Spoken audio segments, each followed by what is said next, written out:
Hello good evening everyone.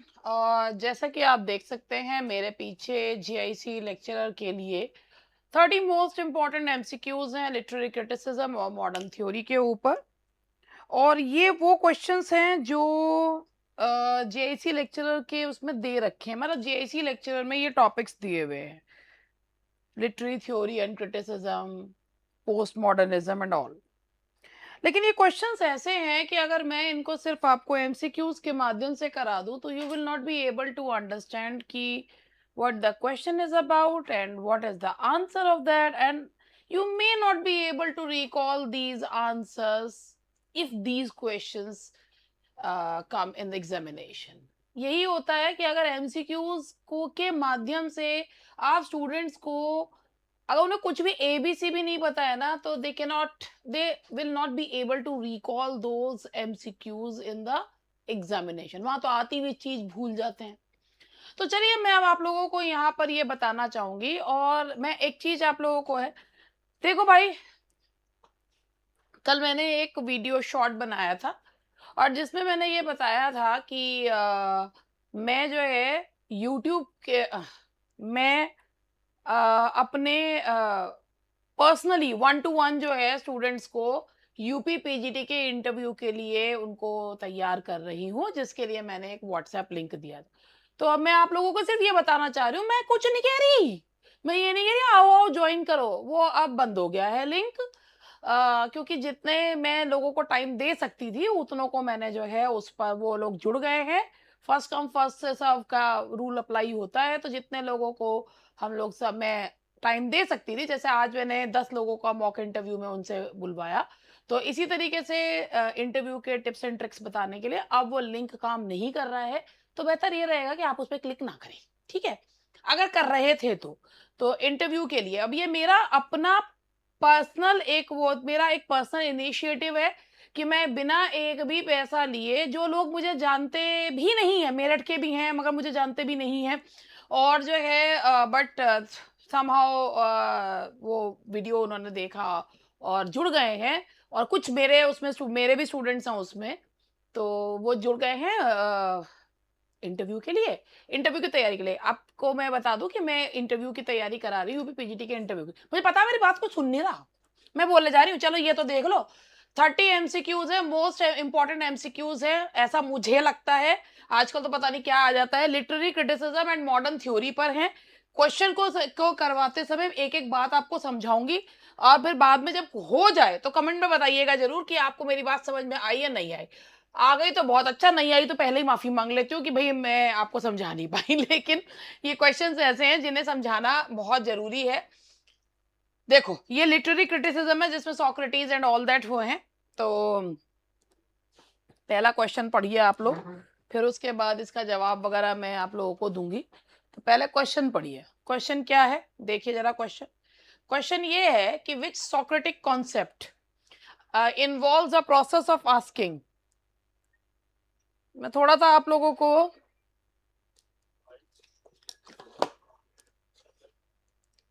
इसके syllabus के बारे में, मैं ये नहीं कहती कि बहुत ही ऐसा आएगा और वैसा आएगा। देखो लिटरेरी क्रिटिसिज्म में इन्होंने Aristotle, John Dryden, doctor Johnson वगैरह दे रखा है, और मैंने इसमें जो है सोक्रेटिस ले लिया है, लेकिन एटसेट्रा होता है तो पता नहीं क्या क्या आ ही जाता है। तो मैं चलो, which Socratic concept involves a process of asking questions to arrive at a deeper understanding of ideas.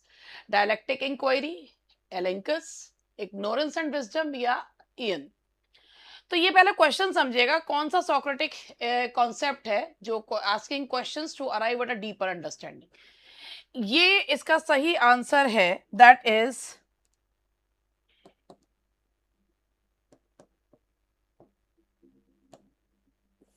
A, dialectic inquiry. अब ये डायलेक्टिक इंक्वायरी क्या होती है, let me explain this concept. Dialectic एक वर्ड है, डायलेक्टिक का मतलब होता है एक स्ट्रक्चर डिबेट या conversation. Dialectic means a structure debate और conversation.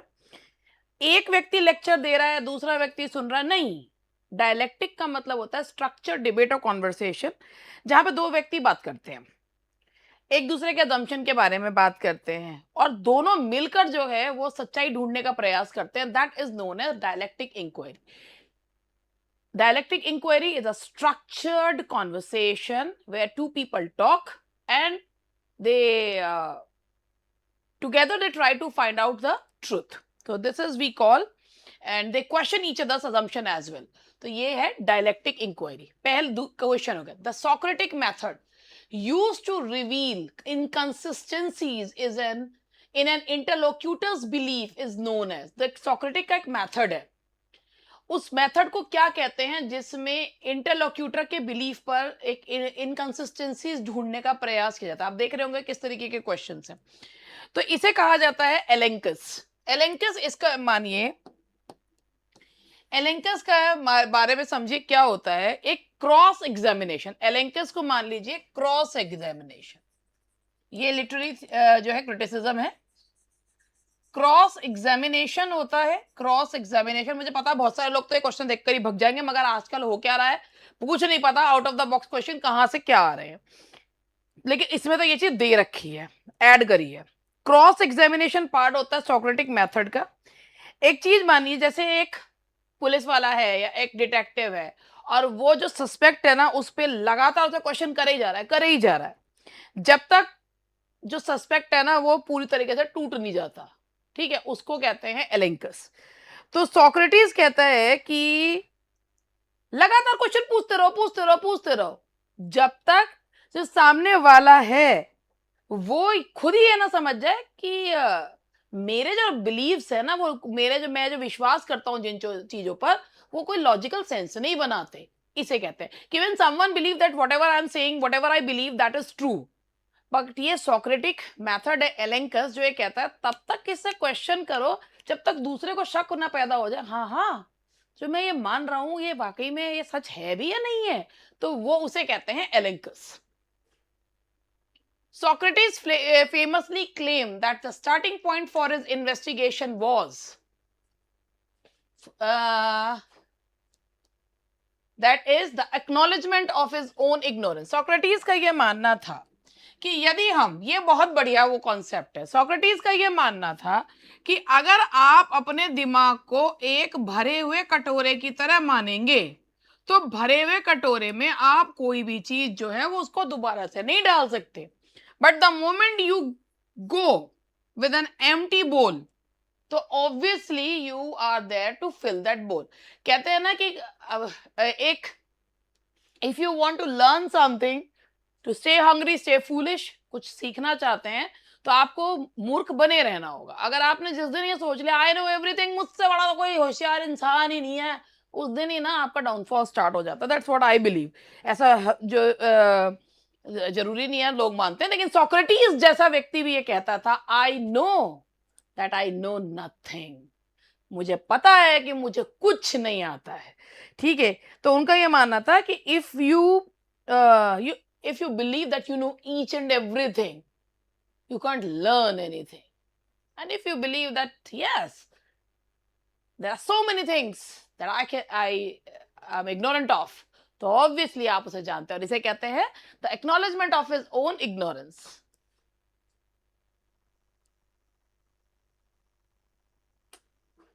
In which dialogue does Plato, ठीक है, अब in which dialogue does Plato explore whether poets possess specialized knowledge or are guided by divine inspiration. प्लेटो की एक बहुत ही famous book है और उस बुक का नाम है दैट इज रिपब्लिक.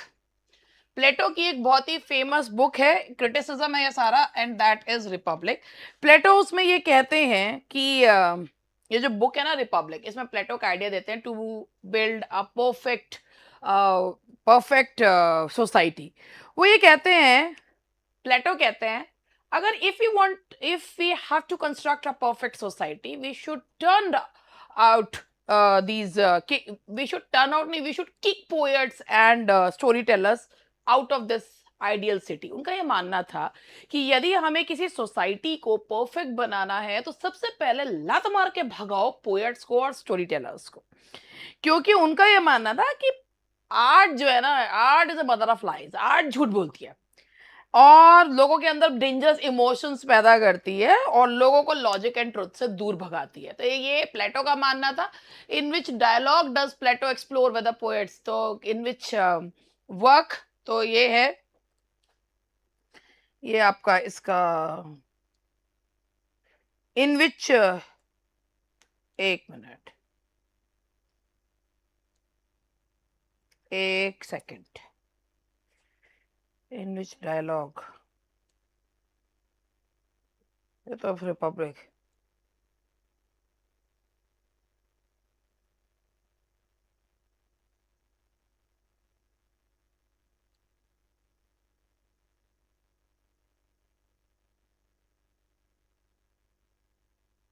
एक मिनट, इस वाले को मैं रिपब्लिक में, तो उन्होंने ये आइडिया दिया है, मैं वो मुझे एकदम है, रिपब्लिक नहीं है इसका आंसर, इसका आंसर ईएन है।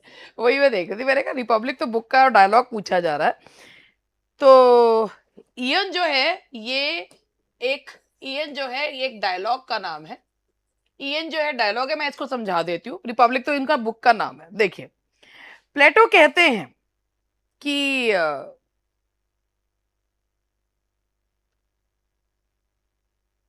ये वाला था, मैं इसको एक्सप्लेन करना चाहूंगी।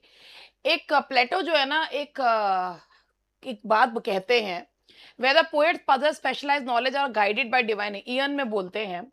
प्लेटो का मानना है, ऐसे समझिए कि वो ये बोलते हैं कि इस डायलॉग में प्लेटो कहते हैं पोएट्स ना एक्चुअली जो लिखते हैं ना, वो इसलिए नहीं लिखते हैं पोएट्स कि वो हाईली ट्रेन्ड होते हैं या बड़े होशियार होते हैं, बल्कि वो एक डिवाइन नॉलेज के द्वारा पजेस्ड होते हैं। यानी कि उनको एक डिवाइन, एक म्यूज के द्वारा उनको एक इंस्पिरेशन मिलती है लिखने की। एक रेडियो की तरह वो सिग्नल पकड़ते हैं। कई बार तो जो वो लिखते हैं उसका हिडन मीनिंग वो खुद भी नहीं समझते हैं। इसीलिए he was of the view कि इन पोएट्स को, स्टोरी टेलर्स को सिटी से बाहर निकाल देना चाहिए, क्योंकि झूठ बोलते हैं, इन्हें कुछ नहीं पता होता।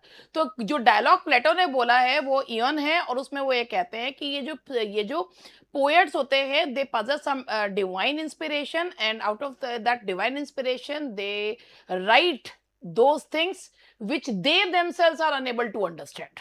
तो ये यहाँ पर उन्होंने ये कहा है, और जो वो कह रहे होते हैं ना, खुद ही मीनिंग नहीं पता होता, दैट्स इयन।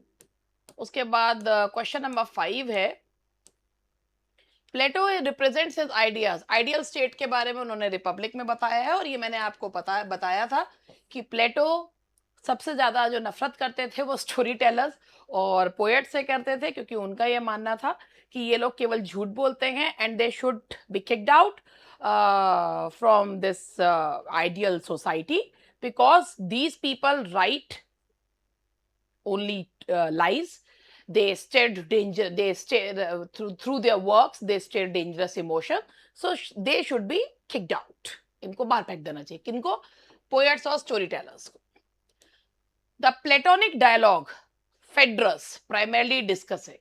प्लेटो का एक डायलॉग है फेड्रस, जैसे इयन था ऐसे फेड्रस जो है वो प्राइमरली डिस्कस, तो ये जो है ये बताता है कि इसको एक बार, इस वाले को भी क्वेश्चन को, द प्लेटोनिक, अच्छा ये क्वेश्चन हो गया। The Platonic dialogue Phaedrus discusses rhetoric speech and writing, rhetoric speech and writing. तो मैं इसके बारे में भी आपको बताना चाहूंगी। ये क्वेश्चन बड़े हटके क्वेश्चंस हैं, ये वही लिटरेरी क्रिटिसिज्म के क्वेश्चंस हैं। The Platonic dialogue Phaedrus primarily discusses rhetoric speech and writing. Plato का मानना ये था, उन्होंने कहा था ये जो वर्क है फेड्रस, ये बताता है कि हाउ वी कम्युनिकेट, ये वर्क बताता है हाउ वी कम्युनिकेट, ठीक है, हम कैसे कम्युनिकेट करते हैं, ये बताता है फेड्रस। तो वो बोलता है कि प्लेटो स्पोकन वर्ड्स को रिटन वर्ड से कंपेयर करते हैं, और वो कहते हैं कि जो स्पोकन वर्ड्स हैं वो बेटर है रिटन वर्ड से, क्योंकि बुक पलट के आपको जवाब नहीं दे सकती, लेकिन अगर आप किससे बात करते हैं तो वो पलट के आपको जवाब देता है। तो इसीलिए उन्होंने कहा, रेटोरिक स्पीच एंड डायलॉग पे उन्होंने ये चीज बोला है, और उन्होंने माना है कि अगर कोई व्यक्ति किताब लिखता है तो दैट इज इंफीरियर, क्योंकि किताब पलट के आपको जवाब नहीं दे सकती। In which work do characters debate whether love should be sought for physical appearance और स्पिरिचुअल ट्रांसेंडेंस। प्लेटोनिक लव का कॉन्सेप्ट आपने सुना होगा। कौन से वर्क में कैरेक्टर्स जो है डिबेट करते हैं कि प्यार शारीरिक से होता हुआ आत्मा तक पहुंचता है, and that is symposium, that is symposium. Plato's Philebus delves into the nature of Plato's Philebus। तो इसका जो है आंसर है प्लेजर नॉलेज। प्लेटो कहते थे कि अच्छी जिंदगी जीने के लिए क्या जरूरी है, प्लेजर या नॉलेज। वो कहते थे गुड मिक्स ऑफ बोथ, दोनों चीजें होनी चाहिए, नॉलेज भी होनी चाहिए और प्लेजर भी, क्योंकि अगर किसी भी चीज की कमी होगी ना तो तड़पोगे उस चीज के लिए। अरे आज के समय में तो ज्यादा नॉलेज होना भी बेवकूफी ही है। The dialogue Cratylus explores the relationship between the dialogue Cratylus, ये जो है इसका आइडिया है the Cratylus explores the relationship between, and that is Cratylus. जो डायलॉग है वो क्या बताता है, language and reality, that is language. ये ना बिल्कुल आप ऐसे मान लीजिए पोस्ट स्ट्रक्चरलिज्म की तरह ही है। तो dialogue Cratylus explores the relationship between language and reality. वो कहते हैं कि क्या शब्दों का जो मीनिंग होता है वो शब्द बोलते ही वो मीनिंग आपके सामने आता है क्या? Are the names of things natural? क्या चीजों के जो नाम रखे जाते हैं वो नेचुरल होते हैं क्या? डॉग, एक बार्किंग एनिमल का नाम आप डॉग करते ही आपकी इमेज सामने आ जाती है। और वर्ड्स जो होते हैं ऐसी लेबलिंग कर देते हैं जिन पे लोग अग्री कर देते हैं। तो डायलॉग क्रिटिकल्स जो है ये बताता है। ये हुआ हमारा यहाँ तक लिटरेरी क्रिटिसिज्म का एक पार्ट। उसके बाद हमारा है ये जो लिटरेरी क्रिटिसिज्म शुरू हुआ एनलाइटनमेंट में एज से, और इसमें हमारा आया है ये एनलाइटनमेंट एज का। तो ये हमने लिया है जॉन ड्राइडन, ठीक है जी, जॉन ड्राइडन का है। तो पहला है हमारा in an essay on dramatic poesy. पहले तो ये समझ लीजिए एसे ऑन ड्रामेटिक पोइजी जो है वो जॉन ड्राइडन ने लिखा है, और वो क्या बताते हैं उसमें, ancient and modern drama satire. मैं भैया आंसर ही बताऊंगी, ये है आंसर है ancient and modern drama. Essay on dramatic poesy में जॉन ड्राइडन ने बताया है एंशिएंट एंड मॉडर्न ड्रामा के बारे में बताया है। उन्होंने ये कहा है कि ग्रीक ड्रामा और French drama, ancient Greek drama, modern French drama और इंग्लिश ड्रामा, तीन चीजों को कंपेयर करा है, ancient Greek drama, modern French drama. और इन दोनों में बहुत स्ट्रिक्ट रूल्स हैं, एंशियंट ग्रीक ड्रामा में और मॉडर्न फ्रेंच ड्रामा में। जबकि जो इंग्लिश ड्रामा है, शेक्सपियर जिन्होंने सारी यूनिटीज को वायलेट करा, वो बेटर है, फुल ऑफ लाइफ है। तो एसे ऑन ड्रामेटिक पोइजेस में उन्होंने एंशियंट एंड मॉडर्न ड्रामा को बताया। ड्राइडन ने लिखा of heroic plays was written as a defence of the heroic form characterised by. Heroic play क्या होते थे? हीरोइक प्ले वो होते थे जिसमें हीरो या हीरोइन जो है वो अपने बिलीफ के लिए मर जाते थे। जैसे कि एंटनी एंड क्लियोपेट्रा जो है वो एक all for love, sorry Antony and Cleopatra नहीं, ऑल फॉर लव। तो हीरोइक प्लेज एक तरीके से ये मान लीजिए 17th सेंचुरी के ब्लॉकबस्टर मूवीज हुआ करते थे, जिसमें एक्शन होता था, ड्रामा होता था, रोमांस होता था, और लार्जर देन लाइफ जो है वो हीरोज हुआ करते थे, बैटल्स होते थे। तो ड्राइडन ने कहा है कि भाई जो प्लेज होने चाहिए ना, दे शुड बी ग्रैंड। तो उनका मानना था हीरोइक प्लेज को उन्होंने कहा ग्रैंड थीम्स।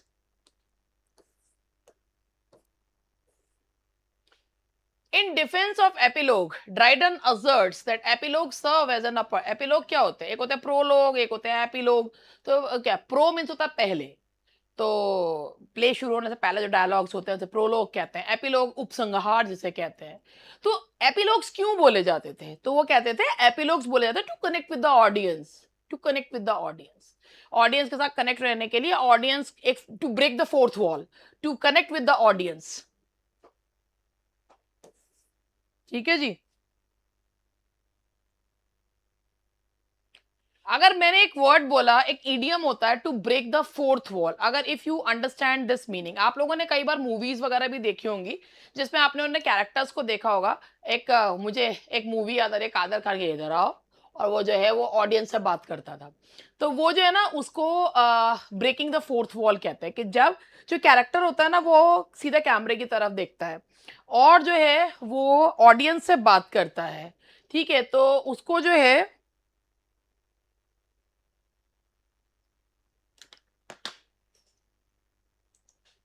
ऑडियंस की तरफ देखता है, ऑडियंस से बात करता है। उनको एक एक जो थ्री वॉल्स होती हैं कि इधर की और पीछे की, एक चौथी वॉल ऑडियंस और एक्टर्स के बीच में होती है कि ऑडियंस देख रहे होते हैं और उससे जो है कैरेक्टर बात नहीं कर रहा होता।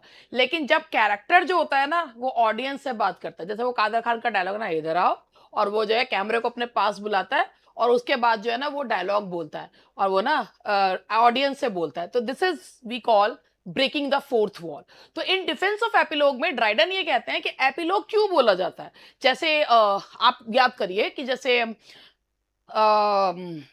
टेम्पेस्ट में प्रॉस्पिरो जो है वो डायलॉग बोलता है कि अगर तालियां बजी, ये तालियां बजी तो प्रॉस्पिरो अपने घर चला जाएगा, और तालियां नहीं बजी तो प्रॉस्पिरो यहीं रह जाएगा। तो वो सीधा किससे बात कर रहा है, ऑडियंस से बात कर रहा है। तो this is we call breaking the fourth wall. तो ये है connect with the audience and address potential. Which work by Dryden traces the origin of satire back to ancient poets and discusses its function as uh, uh, social critique, and that is preface to the fable.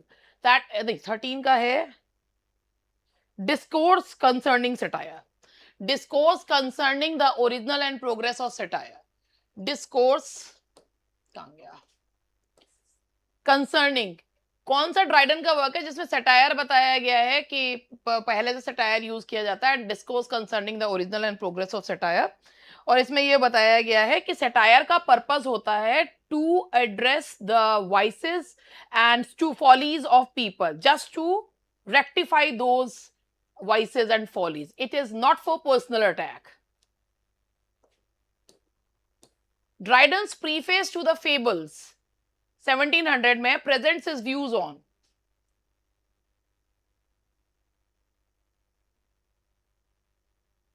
सबसे पहली बात, preface to the fables was written at the end of Dryden's life and this is an essay। और इसमें उन्होंने ये बोला है कि हाउ टू ट्रांसलेट, उन्होंने इसमें बोला है कि how to translate old masters, यानी कि एरिस्टोटल और उनको कैसे आप ट्रांसलेट करें। Just do not translate word for word, बल्कि उसकी आत्मा को जो है वो ट्रांसलेट करना चाहिए, what they wanted to convey. यानी कि आप किसी भी चीज को कॉपी भी कीजिए तो ऐसे मत करिए कि वो कॉपीड कंटेंट लगे। आप उसको कॉपी ऐसे करिए कि उसमें आत्मा तो आए, उसमें रियल तो लगे वो चीज।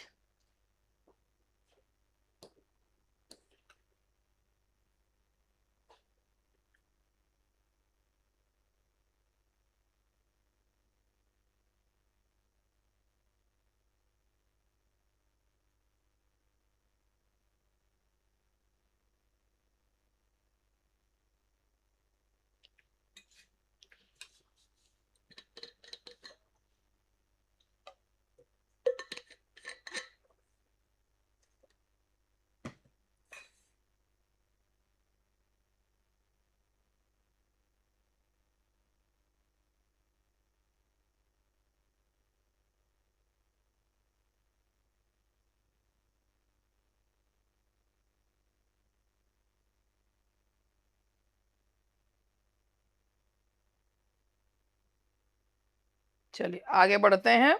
नेक्स्ट क्वेश्चन हमारा आता है,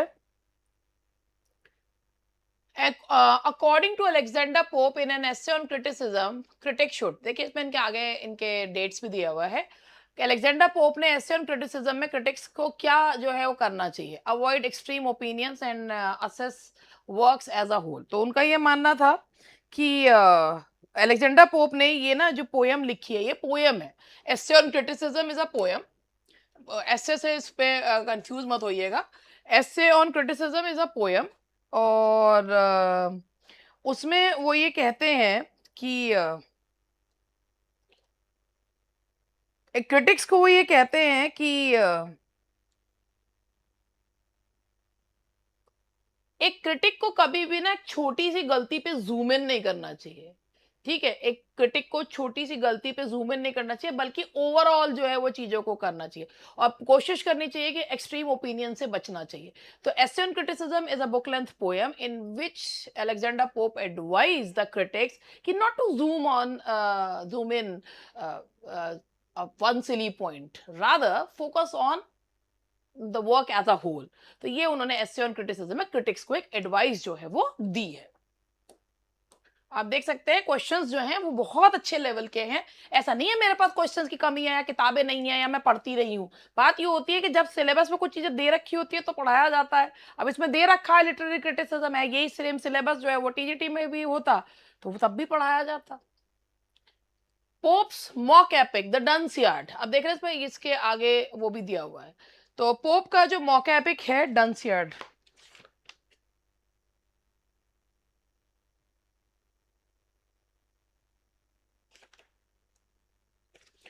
पोप का मॉक एपिक है Dunciad is a lampoon of intellectual and moral deficiencies of figures in his time.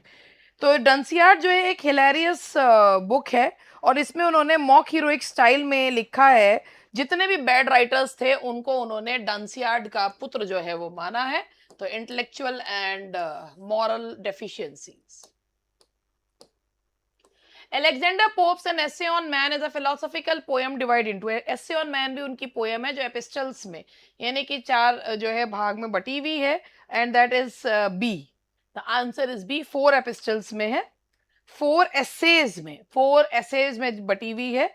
और पोप का गोल था ये पता ना कि ह्यूमैनिटी मानवता यूनिवर्स में कहाँ स्टैंड जो है वो करती है। और उनका ये था व्हाट एवर इज राइट, ये पोप का मानना था, जो भी है सब सही है, व्हाट एवर इज राइट। उनका मानना था कि जब आप नेचर इतनी विस्तृत है, इतनी ग्रैंड है और आप उसे पूरी तरीके से जब समझ नहीं सकते तो हमें अपनी लिमिटेशंस की कंप्लेंट नहीं करनी चाहिए, whatever is right.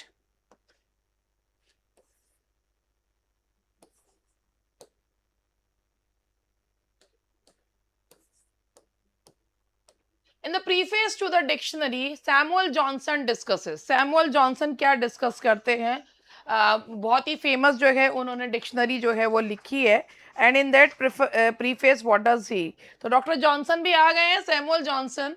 Challenges of lexicography and the evolution of language, वो कहते हैं कि भैया लैंग्वेज कोई मृत प्राय नहीं होती है, लैंग्वेज जो होती है ना जीती जागती होती है। तो जैसे ह्यूमन बींग्स चेंज होते हैं ऐसे ही लैंग्वेज भी चेंज होती है। सैमुअल जॉनसन की एक बहुत ही फेमस बायोग्राफी है लाइव्स ऑफ द पोएट्स, जिसमें उन्होंने स्टाइल और इम्पैक्ट ऑफ पोएट के बारे में लिखा है, जिसमें जॉन मिल्टन भी हैं, अलेक्जेंडर पोप भी हैं। और इसमें जो है it doesn't just praise them, वही बात बोलते हैं कि कैसे किसी चीज को कोई चीज फॉलो करती है।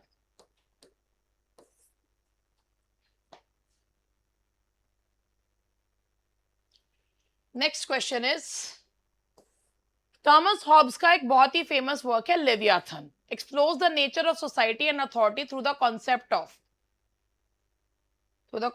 Of A, that is the social contract, the social contract. और इसका क्या मतलब, लेवियाथन का जैसे मिल्टन ने अपने उसमें सैटर्न को लेवियाथन से कंपेयर करा, लेवियाथन बिग सी मॉन्स्टर। तो हॉब्स ये कहते हैं that without a strong government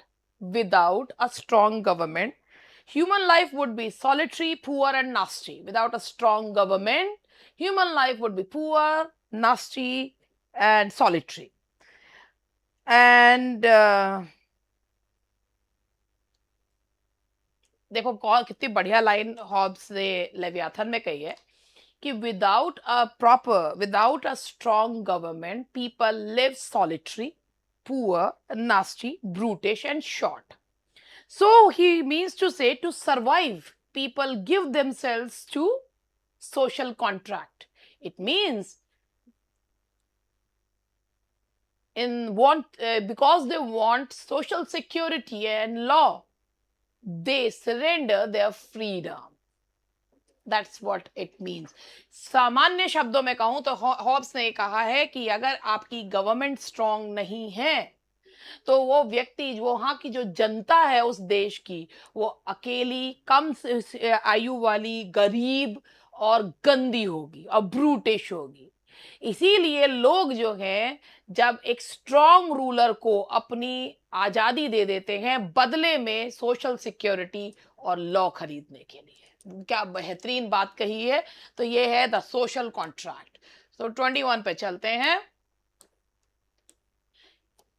J. Hillis Miller, The Critic as Host, was written as a defense of तो ये है आपका पोस्ट मॉडर्निज्म। एक्चुअली ये पोस्ट मॉडर्निज्म शुरू हो गया। पोस्ट मॉडर्निज्म मैं आपको यहाँ पे बता दूं, पोस्ट मॉडर्निज्म खास तौर पे दिया गया है।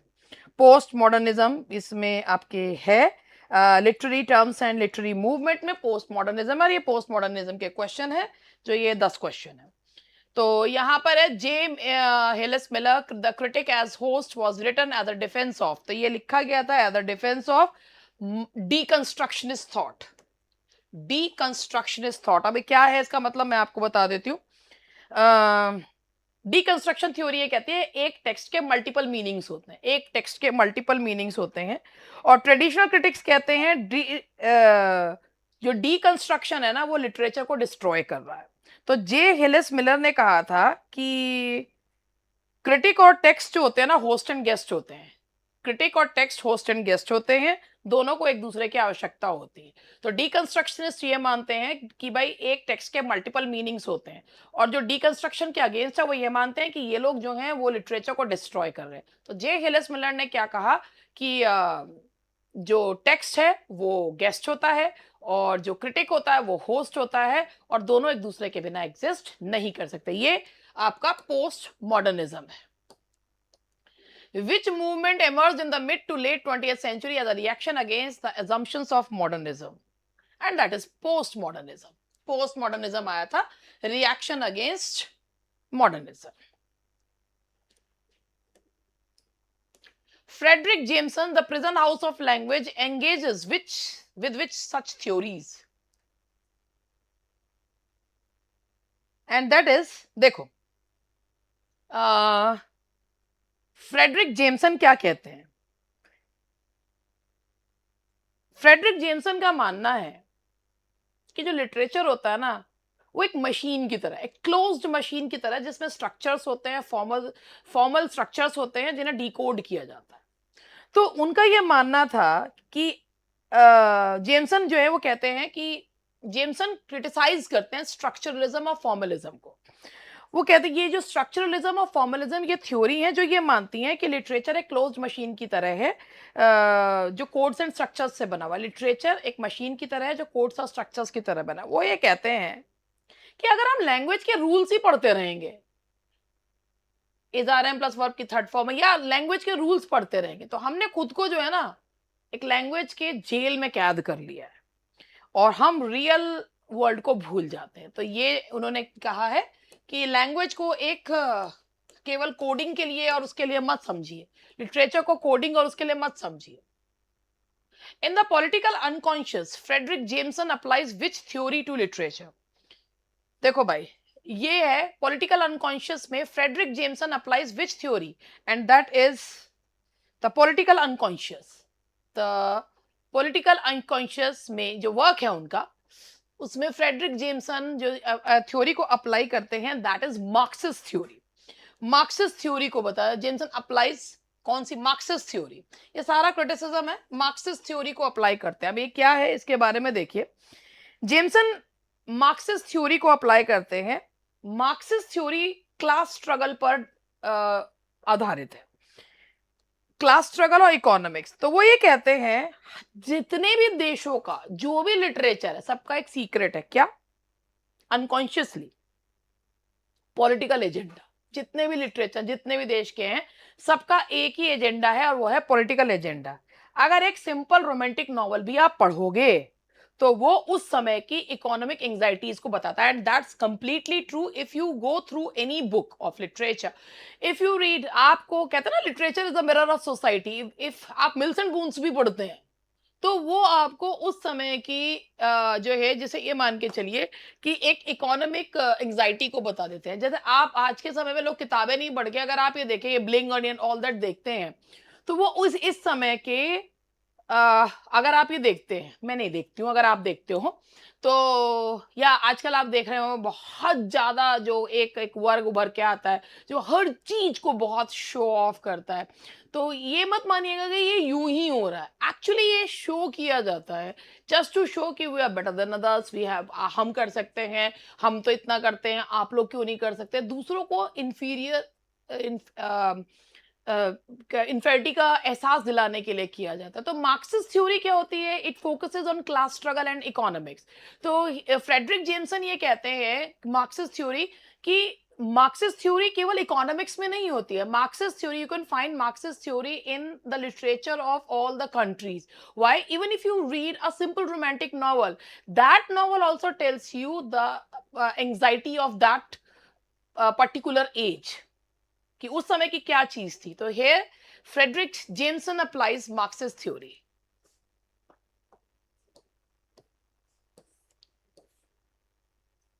John Francois Lyotard, the postmodern condition, is famous for discussing the decline of. It is famous for the decline of grand narratives.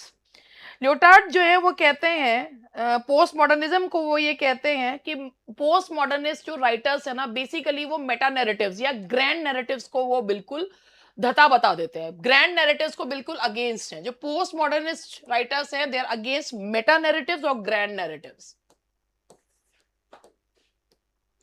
आहा, जूलिया क्रिस्तेवा फिर आ गई। Julia Kristeva's powers of horror, ये इनकी बुक का नाम है, Julia Kristeva's powers of horror. वही जिन्होंने इंटरटेक्सुअलिटी का टर्म जो कॉइन किया है, एक्सप्लोर्स द कॉन्सेप्ट। अब ये क्या बताती है? जूलिया क्रिस्तेवा का है दैट इज एब्जेक्शन। अब ये वर्ड क्या है? एब्जेक्शन वर्ड को समझिए, मतलब ये ना, जब थ्योरी को ढंग से पढ़े, जूलिया क्रिस्तेवा का पावर्स ऑफ हॉरर जो है वो क्या बताता है? एब्जेक्शन थ्योरी है, कॉन्सेप्ट है एब्जेक्शन। मैं आपको एक एग्जांपल देती हूँ। एक साइकोलॉजिकल फीलिंग होती है हॉरर और डिस्गस्ट की, जब हमने जो अपने लिए बाउंड्री सेट कर रखी है ना, अपने लिए, दूसरों के लिए जो बाउंड्री सेट कर रखी है, जब वो टूटती हैं। Abjection is a theory, is a feeling of horror and disgust when the boundaries that we have set for ourselves and for others break। समझ रहे हैं क्या मतलब है? आप सोचिए कि आपने एक डेड बॉडी देखते हैं, खुले हुए जख्म देखते हैं, इमेजिन करिए, डेड बॉडी देखते हैं, खुले हुए जख्म देखते हैं, खून देखते हैं। तो ये ना, ये चीजें जब देखते हैं, तो हमने जो अपने लिए बाउंड्री सेट कर रखी है ना, तो हमें उसे बहुत ज्यादा एक डिस्गस्ट की फीलिंग होती है। अब जो मानसिक रोगी है, जिसको इन चीजों से फर्क ही नहीं पड़ता, उनकी छोड़िए, लेकिन the feeling of disgust and horror when वो चीज जो जो लिमिट्स हमने अपने लिए सेट कर रखी है, वो नीट जो लिमिट सेट कर रखी है, उससे हटके जब होता है। क्या अगर आप कोई जैसे अभी मैं एक वो देख रही थी, किस तरीके से लोग जो हैं जानवरों के ऊपर अत्याचार करते हैं। अगर आप, जैसे अभी एक उस पर मैं देख रही थी कि एक छोटे से पापी को कुछ बच्चों ने जो है मार के पेड़ पे उल्टा लटका रखा। अब ये सोचिए कि ये चीज देख के एक एब्जेक्शन की फीलिंग जो है, क्योंकि ये बाउंड्री हमने अपने लिए सेट कर रखी है, मतलब हम लोगों ने, ये हमारी नीड उसमें नहीं फिट होता है। तो this feeling is called, this concept is called abjection. The feeling of disgust and fear, जो बाउंड्री हमने अपने लिए सेट कर रखी है, जब उससे हटकर चीजें होती हैं, तो दिस इज नोन एज एब्जेक्शन।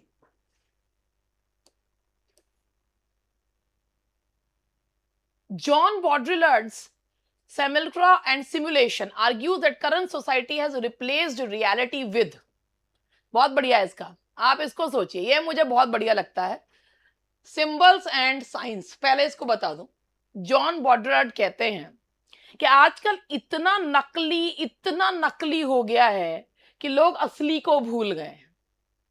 आप खुद सोचिए, इंस्टा, एआई और ये सब से हम लोग जो हैं, हम रियलिटी को जानते ही नहीं। We have already forgotten reality because we are living in such a simulated world that we have forgotten reality and it happens. हम वही लाइफ को सही मान लेते हैं जो हमें दिख रहा है।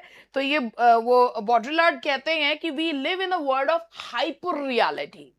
हाइपर रियलिटी का मतलब होता है जहां पर कॉपीज ने रियलिटी को रिप्लेस कर लिया, कॉपीज ने रियलिटी को रिप्लेस कर लिया है।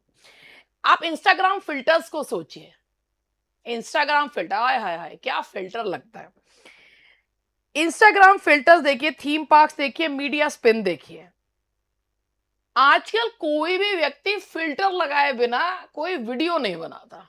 इवन जब लोग जो हैं ग्लोइंग स्किन का ऐड करते हैं, भयंकर फ़िल्टर लगाते हैं, लाइट रिफ्लेक्ट कर रही होती है।